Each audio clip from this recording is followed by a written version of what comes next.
봅니다. 어머니는 그래도 되는 줄 알았습니다라는 제목인데요. 우리 두 군데 사무엘상 19장 1절 7절, 에베소서 6장 같이 교독하시도록 하겠습니다. 사울이 그의 아들 요나단과 그의 모든 신하에게 다윗을 죽이라 말하였더니 사울의 아들 요나단이 다윗을 심히 좋아하므로 그가 다윗에게 말하여 이르되 내 아버지 사울이 너를 죽이기를 꾀하시느니라. 그러므로 이제 청하노니 아침에 조심하여 은밀한 곳에 숨어 있으라. 내가 나가서 네가 없는 들에서 내 아버지 곁에 서서 너의 일을 내 아버지와 말하다가 무엇을 보면 너에게 알려주리라 하고, 요나단이 그의 아버지 사울에게 다윗을 칭찬하여 이르되 원하건대 왕은 신하 다윗에게 범죄하지 마옵소서. 그는 왕께 득죄하지 아니하였고 그가 왕께 행한 일은 심히 선함이니이다. 그가 자기 생명을 아끼지 않고 블레셋 사람을 죽였고 여호와께서는 온 이스라엘을 위해 큰 구원을 이루셨으므로 왕이 이를 보고 기뻐하셨거늘 어찌 까닭없이 다윗을 죽여 무죄한 피를 흘려 범죄하려 하십니까? 사울이 요나단의 말을 듣고 맹세하되 여호와께서 살아계심을 두고 맹세하거니와 그가 죽임을 당하지 아니하리라. 요나단이 다윗을 불러 그 모든 일을 그에게 알리고 요나단이 그를 사울에게로 인도하니 그가 사울 앞에 전과 같이 있었더라. 에베소서 6장입니다. 여러분들이 읽습니다. 자녀들아, 주 안에서 너희 부모에게 순종하라. 이것이 옳으니라. 네 아버지와 어머니를 공경하라. 이것은 약속이 있는 첫 계명이니 이로써 내가 잘 되고 땅에서 장수하리라. 아멘. 동양의 오랜 전통에서도요, 효는 가장 중요한 윤리 덕목이었습니다. 부자, 자효라는 말씀을 들어보셨나요? 부모는 자녀에게 인자하게 대하고 자녀는 부모에게 존경과 섬김을 다해야 된다, 이런 말입니다. 또 효경이라는 책에 보면은요, 효는 모든 가르침의 시작이고 인간들의 죄를 3000가지로 분류를 한다고 할 때 그 중에 가장 큰 죄가 뭐냐? 불효다. 효하지 않는 것이다. 이렇게 말을 하고 있습니다. 효에 관한 도는 이처럼 동양의 고전에서도 가장 중요하게 다루고 있는데, 그거는요, 바로 이 부모 공경이라고 하는 것이 사람이 해야 될 가장 중요한, 가장 기본적인 도리라는 것을 의미하는 것입니다. 근데요, 이 부모 공경에 대한 말씀은 사실은 성경에서도 강조하고 있습니다. 성경에서도 사람이 해야 될 일 중에 가장 중요한 일이라고 말을 하고 있어요. 여러분, 십계명에 보면 부모 공경에 대한 계명이 나오지 않습니까? 아시다시피 이 십계명은 하나님께서 우리 사람들한테 사람이라면 이렇게 살아야 된다 하고 사람들이 지켜야 할 삶의 도리를 밝혀놓은 겁니다. 근데 이 십계명은 10가지인데 그 중에 앞에 4계명은 하나님에 대해서 우리가 어떻게 해야 되는지를 말하고 있어요. 그리고 나머지 6계명은 사람에 대해서 우리가 어떻게 해야 하는지를 말을 하고 있는데, 자, 그 중에 이 사람이 해야 될 도리를 밝혀놓은 6계명 중에 첫 번째 계명이 바로 부모 공경의 계명이라는 것입니다. 이것은 부모 공경의 계명이 사람과의 관계 속에서 사람들이 해줘야 될 가장 중요한 일이라는 것을 의미하는 것이죠. 오늘 본문도 우리에게 그것을 말씀하고 있습니다. 우리 다 같이 에베소서 6장 1절을 다시 한번 읽습니다. 네, 시작. 자녀들아, 주 안에서 너희 부모에게 순종하라. 이것이 옳으니라. 자녀들이 부모에게 순종하고 부모를 공경하고 부모에게 잘 대해드리는 것은 상황이 되면 하고 상황이 안 좋으면 안 해도 되는 것이 아니라 반드시 해야 된다는 거예요. 하나님의 명령이라는 겁니다. 오늘 본문에도 이것이 옳으니라 이렇게 말하고 있잖아요. 거예요. 그렇게 하는 것이 하나님을 모시고 사는 성도들이 해야 할 마땅한 도리라는 말이죠. 오늘 우리가 크리스찬으로서도 부모 공경을 해야 되는 이유는요, 사실은 그것이 인간의 중요한 덕목이기 때문이기도 하지만 부모 공경의 일이 사실은요, 하나님에 대한 감사와 신앙의 표시이기 때문이기도 합니다. 사실 하나님은 자신과 성도들의 관계를 우리 육신의 부모와 자식 간의 관계를 통해서 설명하셨어요. 그걸 통해서 연습하게 하셨어요. 다시 말하면 하나님의 사랑과 은혜를 부모의 자식을 향한 사랑을 통해서 알게 하셨고요. 또 그 하나님의 사랑과 은혜에 감사하는 마음을 어떻게 표현하게 했느냐? 부모를 공경함으로 해서 하나님에 대한 감사와 사랑의 마음을 표현하게 하셨다는 거예요. 사실은요, 우리 부모는 하나님을 대리하는 자들입니다. 따라서 하나님의 입장에서는 우리가 부모를 공경하고 사랑하고 있으면 그저 육신의 부모를 사랑하는 것으로 이해하는 게 아니라 그 순간 하나님은 여러분들이 하나님을 진짜 공경하고 하나님을 진짜 사랑하시는 것으로 간주하신다는 거예요. 실제로요, 성경에 부모를 공경하라 할 때 이 공경하다는 단어가 헬라어로는 티마라는 단어를 씁니다. 그런데 이 단어가 어떤 단어인 줄 아세요? 우리가 하나님을 경외한다 그러잖아요. 그 경외한다고 할 때 그 경외라는 단어와 어원이 같습니다. 이 말은 무슨 말이냐? 우리가 육신의 부모를 사랑하고 공경하고 있으면 그것이 곧 우리의 하나님을 공경하고 사랑하는 표현이라는 거죠. 그리고 그 티마라는 단어, 공경하라는 단어의 뜻이 뭐냐면 값을 치른다, 이런 뜻이에요. 바꿔 말하면 우리가 부모를 공경하고 있으면 그것은 우리가 하나님을 공경하는 것이고 그것은 또한 우리가 하나님께 진 빚에 대해서 갚는 것이 된다는 것입니다.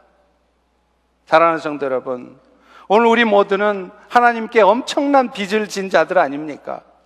하나님은 아들 독생자 예수 그리스도를 십자가에 못 박게 죽게 하시고 그 아들의 죽음을 통해서 우리의 모든 죄가 대신 용서되게 해주셨어요. 그래서 우리가 받아야 될 그 영원한 형벌을 받지 않고 오늘 우리는 그 예수님 때문에, 그 아버지의 사랑 때문에 영원한 생명을 얻게 되었습니다. 그리고 우리 모두는 그런 은혜를 받을 자격이 전혀 없어요. 우리 마음속에는 오늘도 여전히 죄지을 생각을 하고요, 넥타이를 메고 거룩한 척 있지만 우리는 우리 입술을 통해서 저주하고 독화살을 뿜어내고 내 육신에 유익이 되는 것이라면 정신없이 쫓아다니는 그런 죄악된 삶을 사는 자들입니다. 그런 자격 없는 우리에게 하나님은 썩지도 않고 쇠하지도 않은, 더럽지 않은 그 영원한 나라를 상속하게 하셨다는 거예요. 그러니 여러분, 이 은혜보다 더 큰 빚이 어디 있겠냐, 이 말이에요. 그런데 오늘 여러분이 정말로 그 하나님의 은혜, 그 그리스도의 은혜가 진짜 감사하시고 고맙습니까? 그 은혜를 갚고 싶으십니까? 그렇다면 여러분이 해야 될 일이 있어요. 그것은 첫 번째 방법이 바로 육신의 부모를 공경함으로 갚으라는 거예요. 여러분 마음속에 진짜 하나님의 사랑과 은혜가 감사하면 하나님한테 감사하다고 말하기 전에 여러분이 먼저 여러분의 육신의 부모, 여러분의 시부모, 여러분의 장인, 장모님에게 공경하시고 그분들에게 잘해드리라 이 말이에요. 이것이 하나님의 사랑에 대한 표현이라는 것입니다. 따라서 부모 공경의 계명은 우리 성도들에게 있어서는 단순히 인간 윤리 덕목 정도가 아니라 신앙의 표현입니다. 그렇기 때문에 내가 지금 하나님을 사랑한다 하면서도, 하나님을 위해서 충성하고 봉사한다고 하면서도 부모를 공경하지 않고 부모를 챙기지 않고 부모에게 함부로 대하고 있다면 여러분, 그것은 위선입니다. 부모는 부모에게는 효를 다하지 않으면서도 교회에 열심을 내고 있다면 이것은 자신이 위선으로 가득 찬 사람이라는 것을 나타내는 것일 수 있다는 것을 기억해야 돼요. 부모한테 사랑을 나타내지 못하니까 대신에 교회에서 열심히 봉사하고 헌신해서 그런 마음을 위로받으려고 그러는 거예요. 그리고 사실요, 부모 공경의 계명을 잘 감당할 때 그런 사람들이 다른 사람을 향한 계명도 잘 감당할 수 있게 됩니다. 십계명의 뒷부분의 6계명은 사람을 사랑하는 것이라고 말씀드렸죠. 그런데 그 사람 사랑의 첫 번째가 뭐냐면 부모 사랑이라는 거예요. 여러분, 옷을 입을 때 우리가 첫 단추를 잘못 끼워보세요. 그러면 그 다음 단추를 아무리 잘 끼워도요, 안 됩니다. 첫 단추가 잘못 끼워졌기 때문에 다음 단추 잘 끼워줘도 볼품이 없다는 거예요. 마찬가지예요. 사람 사랑의 첫 단추인 부모님 사랑을 잘 못하게 되면 그 다음 사랑은 볼 것이 없어요. 제가 주변에 봐도 그래요. 부모님께 잘하는 사람들은요, 다른 사람들에게도 정말 친절하게 잘해요. 그런데 부모님에게 잘 못하는 사람들이요, 다른 사람들에게 잘하는 사람 별로 못 봤습니다. 부모에게 잘한다라고 하는 것은 다른 사람에게도 잘할 수 있는 가능성이 있다는 것입니다. 부모와의 관계가 원만한 사람은 다른 사람과의 관계도 잘할 수 있을 것이고, 부모와의 관계가 문제 있는 사람이라면 다른 사람과의 관계에도 문제가 있을 수 있다는 겁니다. 왜냐하면 부모와의 관계는 인간관계의 가장 기본되는 관계고, 따라서 이 관계가 깨진다고 하면 다른 관계도 결코 쉽지 않게 되기 때문에 그렇습니다.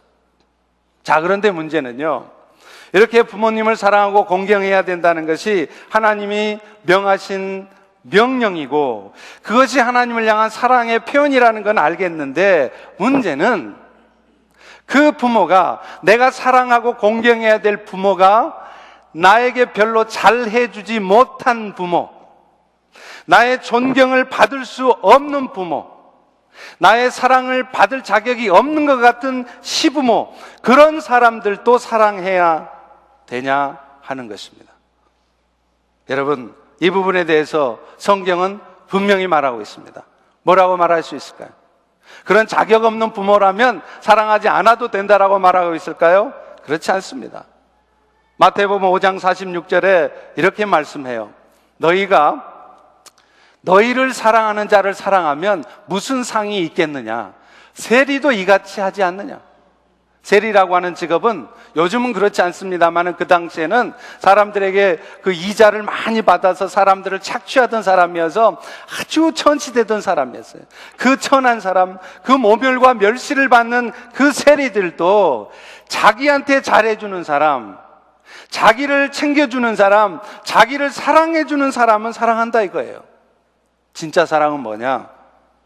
나를 사랑해주지 않고, 나를 챙겨주지 않고, 나를 인정해주지 않는 그런 사람을 사랑하는 것, 그것이 진짜 사랑이라는 거예요. 여러분, 우리가 그리스도인인 것은, 우리가 하나님의 은혜를 입은 자인 것은 바로 이처럼 자녀들의 존경과 사랑을 받을 만한 가치가 없어 보이는 부모일지라도 사랑하고 공경하는 것입니다. 사실 오늘 우리 모두가 이 땅에 있게 된 것은 부모의 아픔과 고통 가운데 부모의 사랑의 결과인 것이에요. 여러분, 아이를 임신하면은요, 9개월 동안은 정말 답답하기 그지없습니다.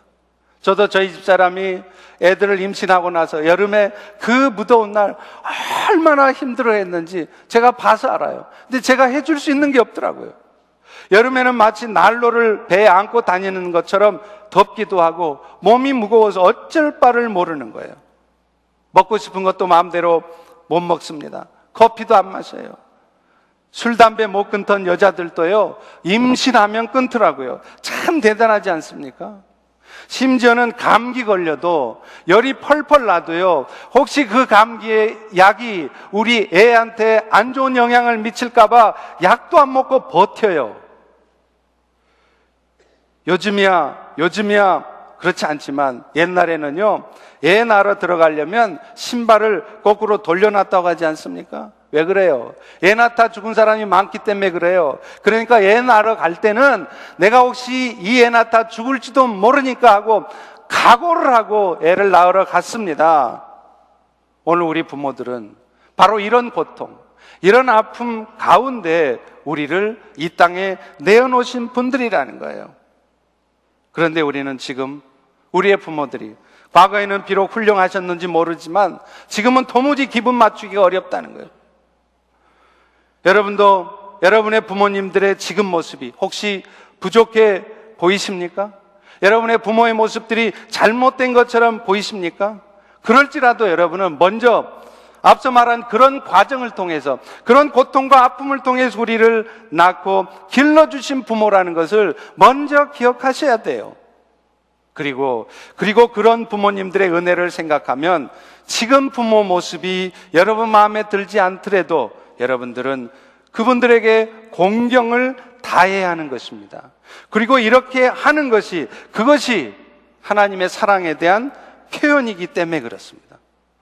오늘 본문에 등장하는 요나단도 그랬습니다. 지금 본문에 나타나는 요나단의 아버지 사울왕의 모습은요, 아들인 요나단의 모습에 요나단이 보기에도 진짜 안타까운 모습이었어요. 우리 사무엘상 19장 1절을 다시 한번 읽어봅니다. 시작. 사울이 그의 아들 요나단과 그의 모든 신하에게 다윗을 죽이라 말하였더니 사울의 아들 요나단이 다윗을 심히 좋아하므로. 사울왕이 과거에야 어떠했을지라도 지금 당장은 어떤 모습이냐? 세상에 자기 친구인 다윗을 향해 시기와 질투심을 느끼고, 그래서 그 다윗을 죽이려고 하는 한심한 모습을 보이고 있다는 거예요. 백성들의 민심도 그런 사울왕으로부터 이미 다윗에게 돌려졌습니다. 따라서 요나단의 입장에서는요, 그런 아버지가 지금 부끄러울 정도예요. 그런데 여러분 아십니까?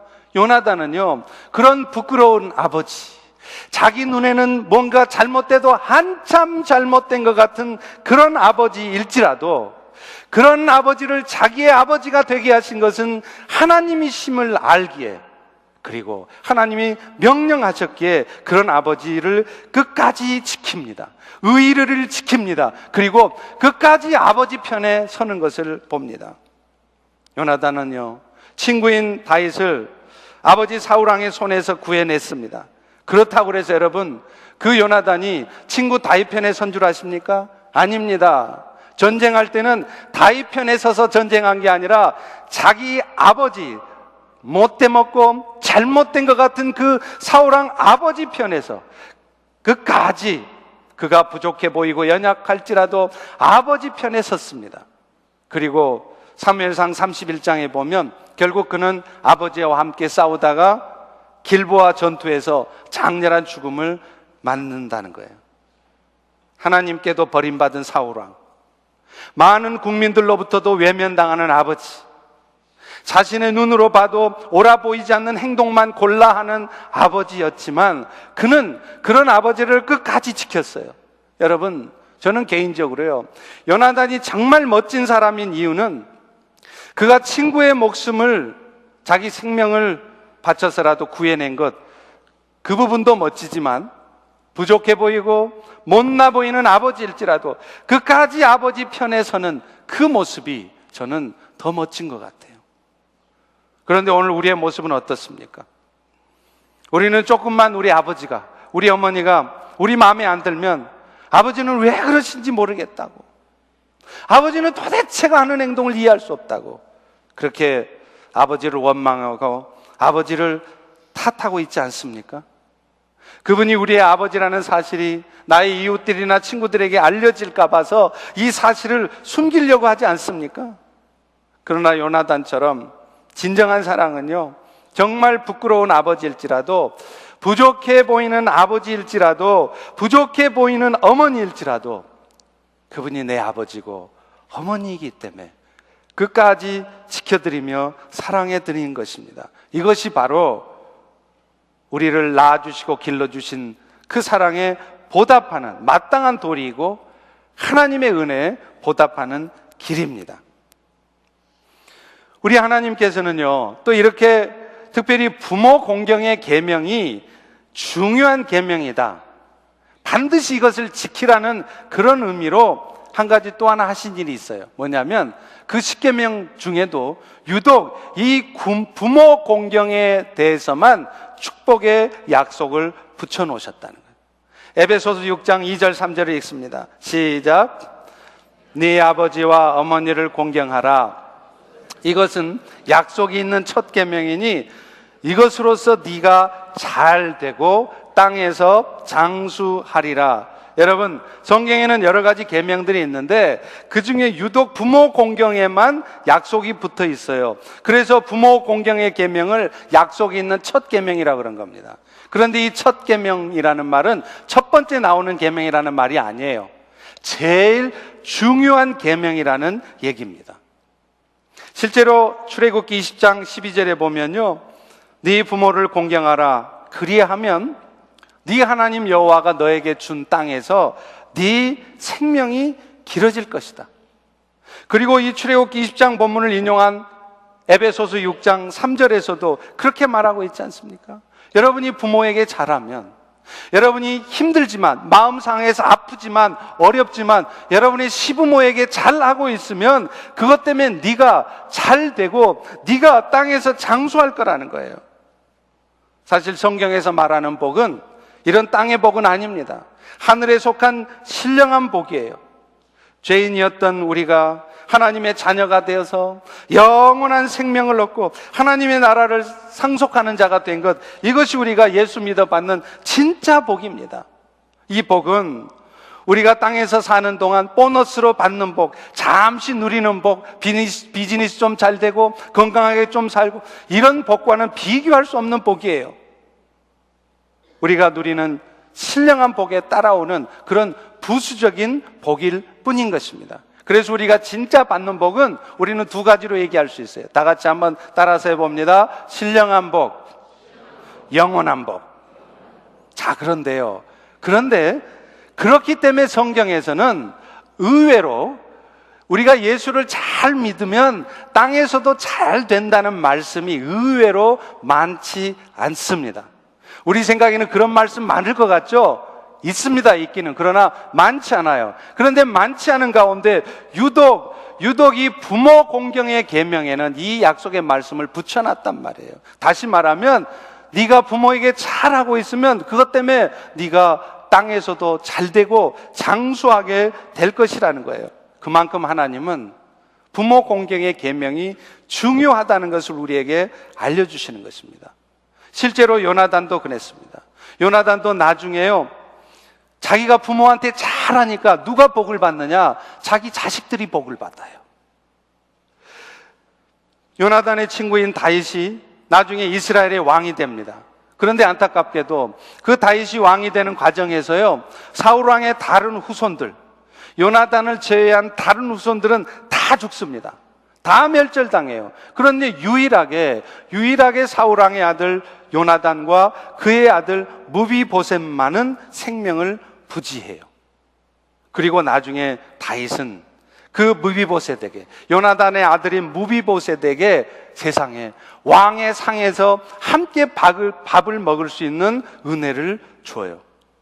사무엘하 9장 6절 7절에 보면 사울의 손자 요나단의 아들 무비보셋이 다윗에게 나와서 그 앞에 엎드려 절하매 다윗이 이르되 무서워 말라. 내가 반드시 너의 아버지 요나단으로 말미암아 네 아버지 요나단 때문에라도 내가 너한테 은총을 베풀 것이다. 그래서 네 할아버지 사울왕의 모든 밭을 다 다시 너한테 줄 것이고, 그리고 너는 평생 내 상, 왕의 상에서 같이 밥 먹어라.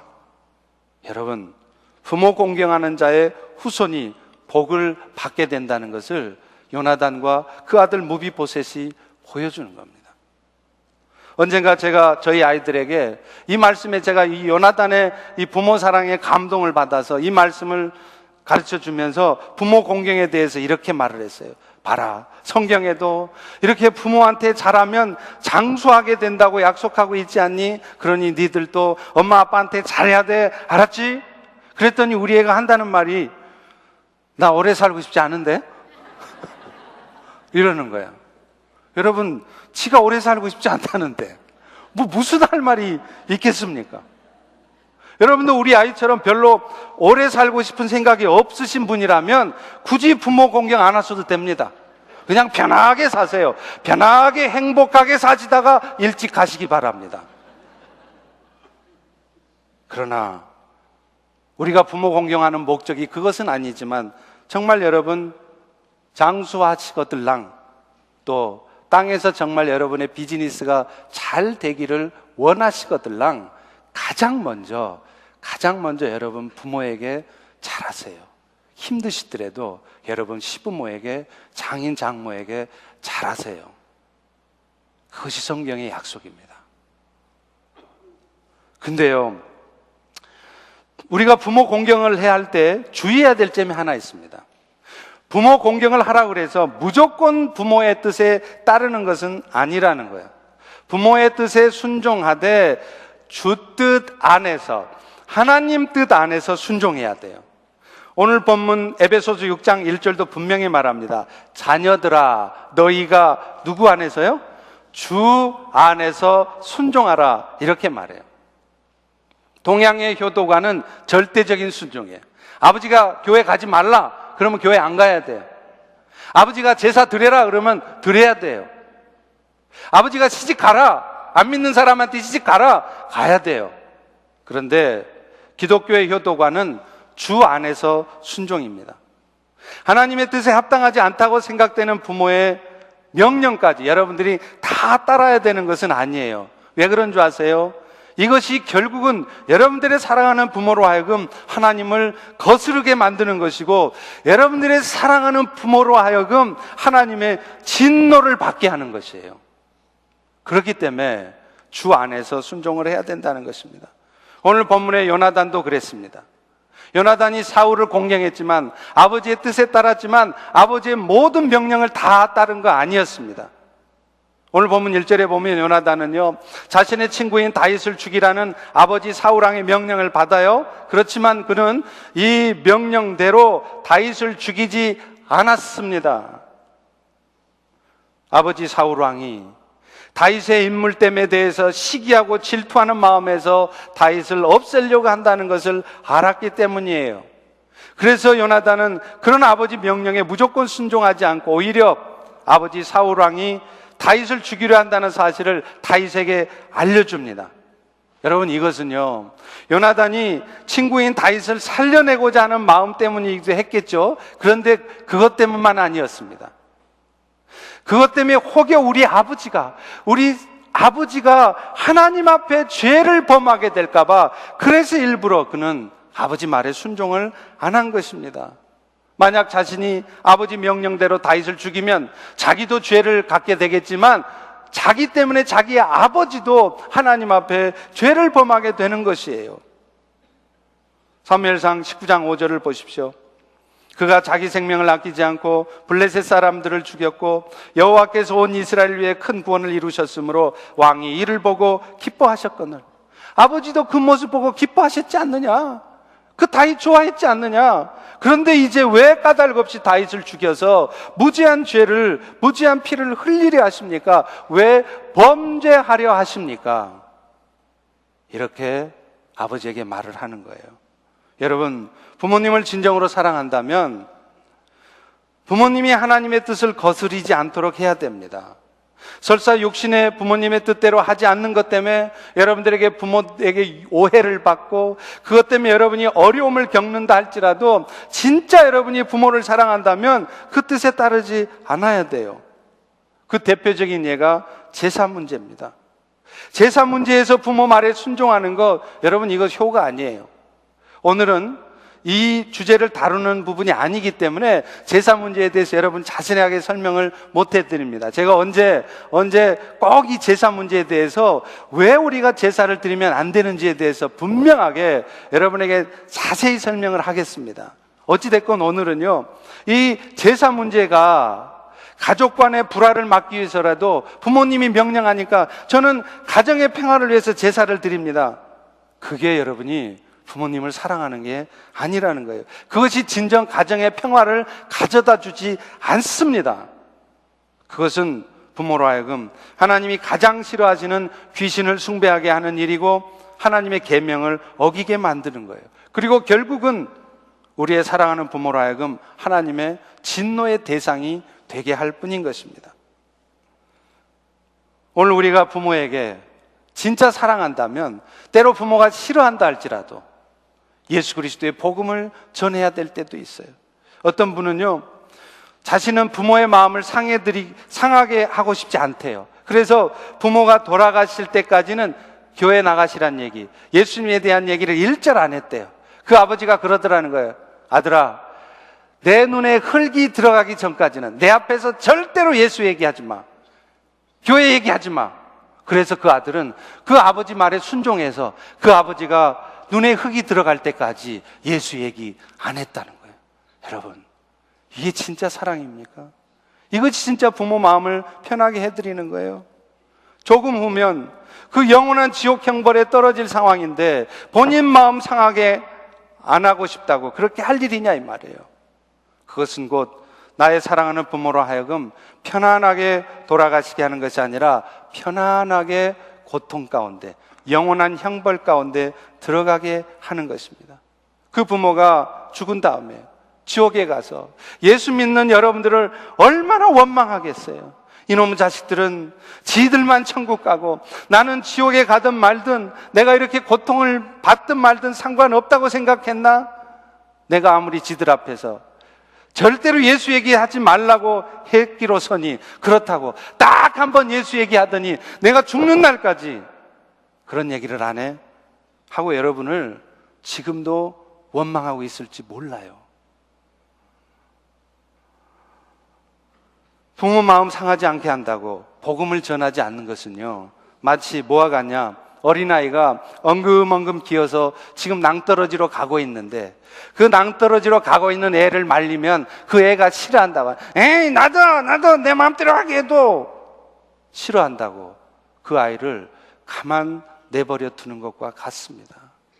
이게 부모를 사랑하는 겁니까? 다만요, 주의해야 될 게 있어요.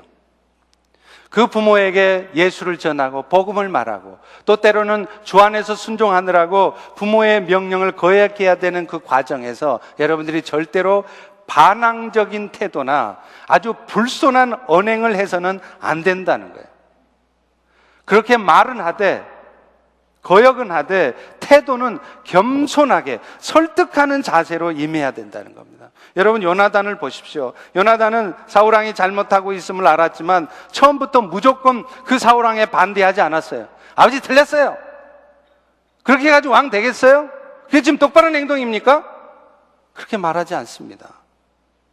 아버지가 죄를 범하지 않도록 일단 조치를 해놓은 다음에 그 부모에게 지금 부모가 무엇을 잘못하고 있는지를 설명합니다. 그 아비의 죄를 고하는 태도도 오만한 것이 아니라 겸손한 태도로 낮은 자세로 말을 하고 있다는 거예요.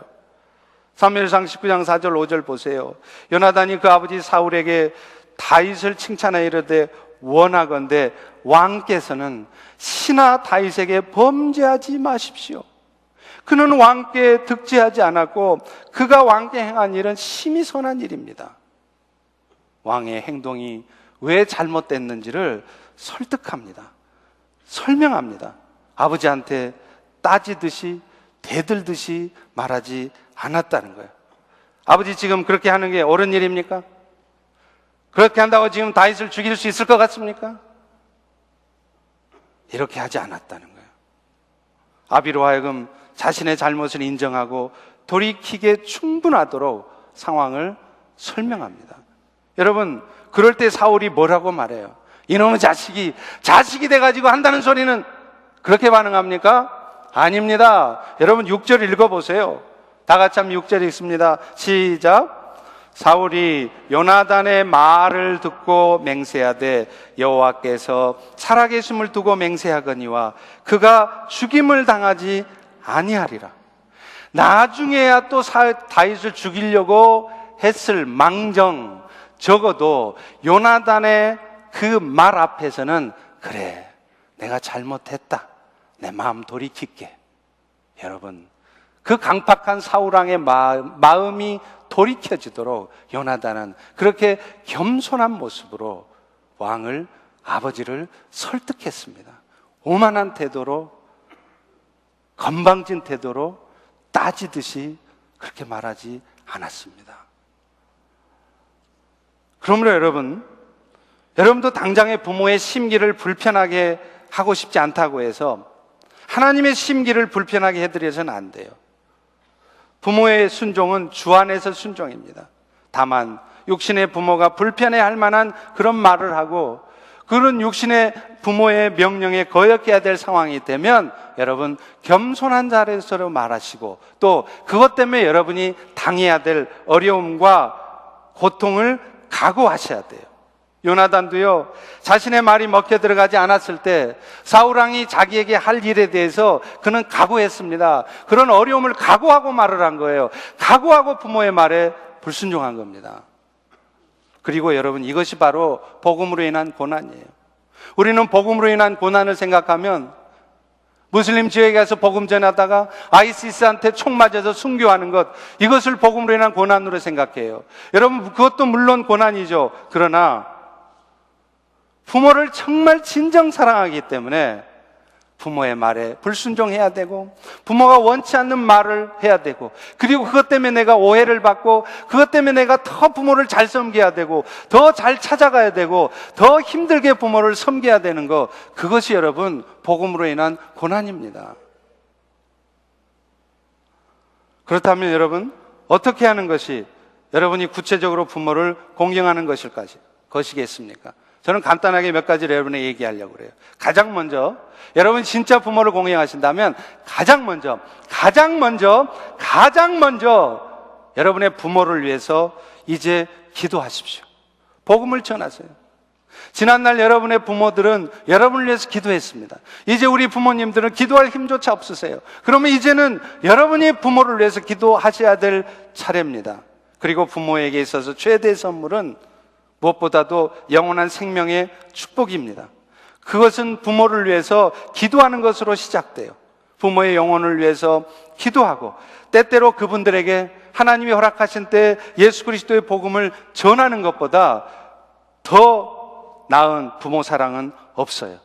한 달에 여러분이 얼마의 용돈을 드리는 것보다 매일 부모님을 위해서 간절한 마음으로 기도해 드리는 것, 여러분 이것이 가장 큰 효도예요. 왜냐하면 이것이 여러분 부모에게 드리는 가장 큰 선물이기 때문입니다. 두 번째는요, 그분들의 영혼을 구원하기 위해서라도 여러분이 부모님을 자주 찾아뵈야 돼요. 서양 속담에 그런 말이 있죠. Out of sight, out of mind. 무슨 말이에요? 여러분 연애할 때 많이 써먹어 봤죠? 자주 안 보면 마음 또 멀어진다는 거 아니에요? 근데 사실은 이 말이 부모 자식 간에도 적용이 돼요. 부자 지간에도요, 자주 봐야 정이 생기는 거예요. 1년 12달 하고도 한 번도 찾아뵙지 못하면서 부모 공경을 말할 수 없습니다. 저는 여러분들에게 권해드리고 싶어요. 이런 마더스데이 같은 때 교회 여기 오지 마세요. 여러분 부모님이 있는 교회를 가세요. 여러분 부모님이 있는 주로 가세요. 비행기 싹 안 아깝습니다. 투자하세요. 비행기 싹 들여서 여러분 부모가 있는 주에 가서 여러분 부모가 계시는 그 교회에 가서 예배를 드리십시오. 이것이 부모 사랑인 것입니다. 엄마 알지? 아빠 알지?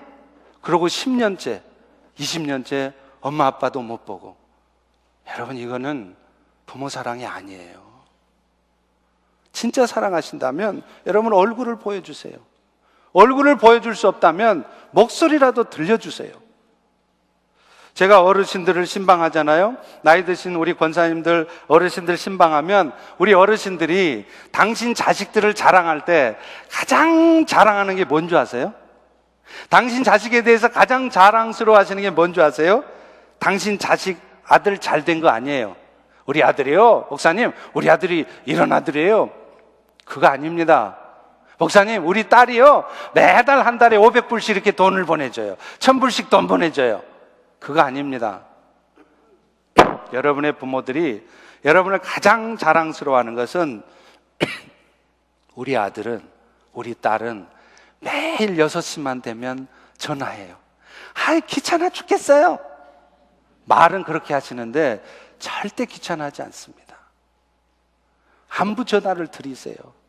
저는 안타깝게 지금 전화를 드리고 싶어도 드릴 부모님이 안 계세요.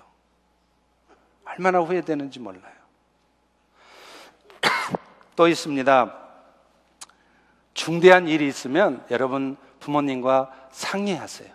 그분들이 건강한 판단력을 갖고 있지 않을지라도 하십시오.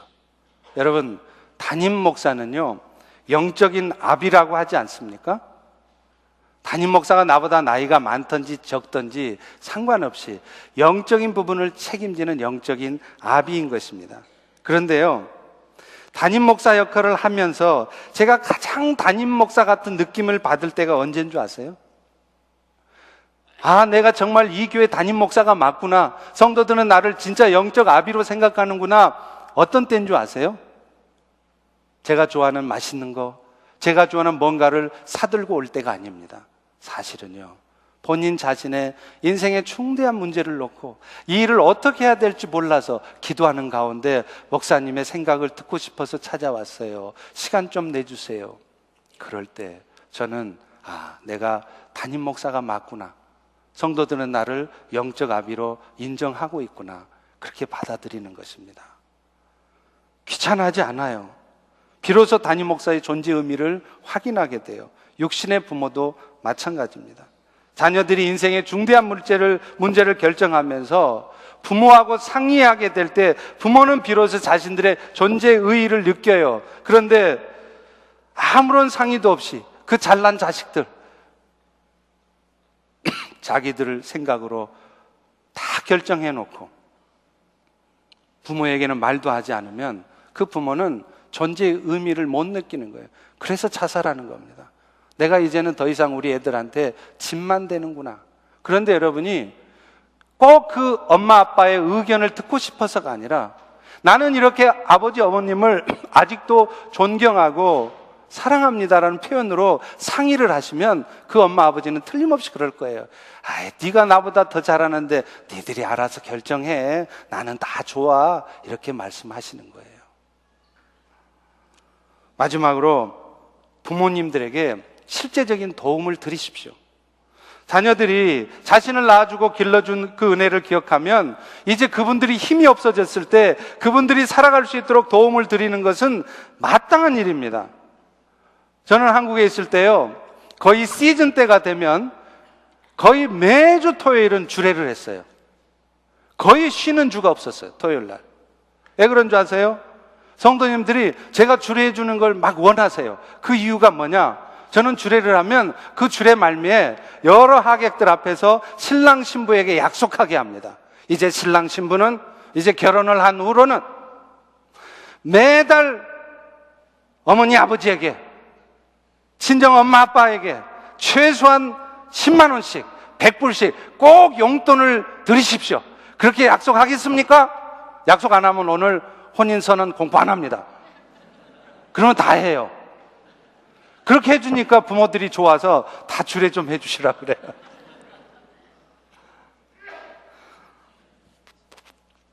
이제 심순택이라는 시인이 쓴 시를 하나 낭송하고 마치려고 합니다. 오늘 설교의 제목입니다. 어머니는 그래도 되는 줄 알았습니다 라는 시입니다. 하루 종일 밭에서 죽어라 힘들게 일해도 어머니는 그래도 되는 줄 알았습니다. 찬밥 한 덩어리로 부뚜막에 앉아서 대충 점심을 때우셔도 어머니는 그래도 되는 줄 알았습니다. 한겨울 내내 냇물에서 맨손으로 빨래를 해도 어머니는 그래도 되는 줄 알았습니다.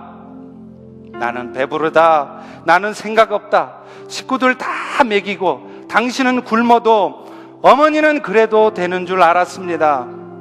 손톱이 깎을 수조차 없이 닳고 문드러져도 어머니는 그래도 되는 줄 알았습니다. 아버지가 화를 내고 자식들이 속을 썩혀도 끄떡없으신 어머니는 그래도 되는 줄을 알았습니다.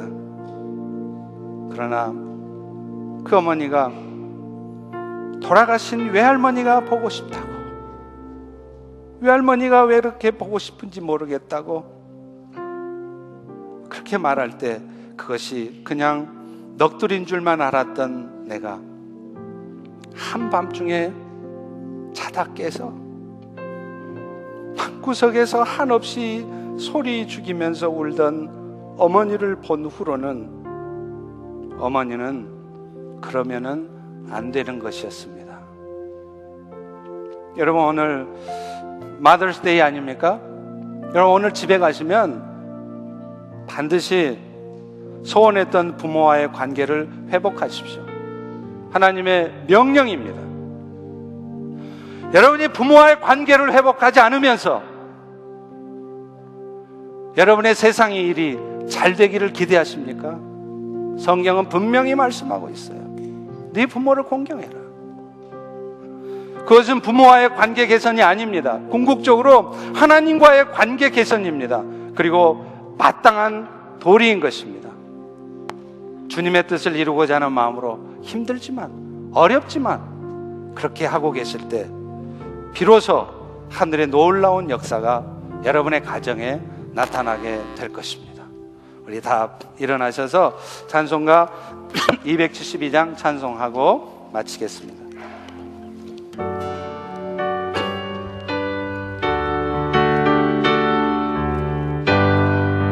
579장이군요. 어머니의 넓은 사랑 귀하고도 귀하다. 그 사랑이 언제든지 나를 감싸줍니다. 내가 울 때 어머니는 주께 기도드리고 내가 기뻐 웃을 때에 찬송 부르십니다. 아침 저녁 읽읍시던 어머니의 성경책 손때 남은 구절마다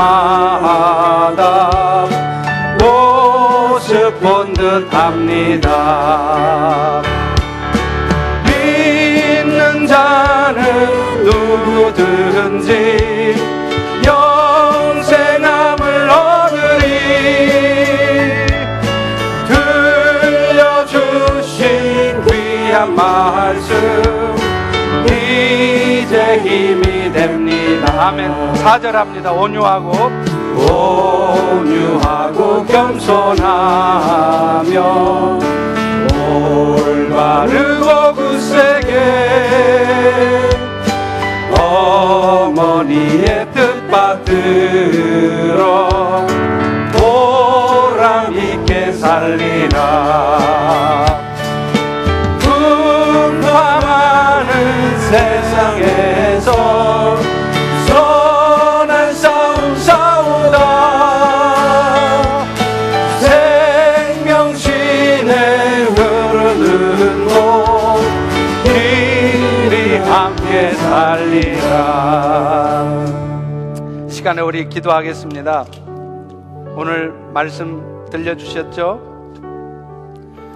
우리 부모를 공경하고 사랑하는 것이, 그것이 곧 하나님을 사랑하는 거라는 거예요. 우리는 하나님을 사랑한다고 수도 없이 말하고 주 사랑해라고 수도 없이 찬양하면서 내 부모가 내 마음에 안 든다고, 내 부모가 내가 생각하기에는 틀렸다고 그 부모를 인정하지 않고 그 부모를 공경하지 않고 그 부모에게 순종하지 않는 것은 위선이라고 성경은 말합니다.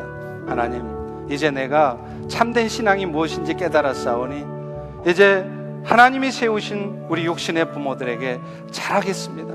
오늘 결단하겠습니다. 나를 도와주시옵소서. 우리 통성으로 기도합니다. 할렐루야. 아버지 하나님, 온유하고 겸손하며 아버지 하나님 도와주시옵소서.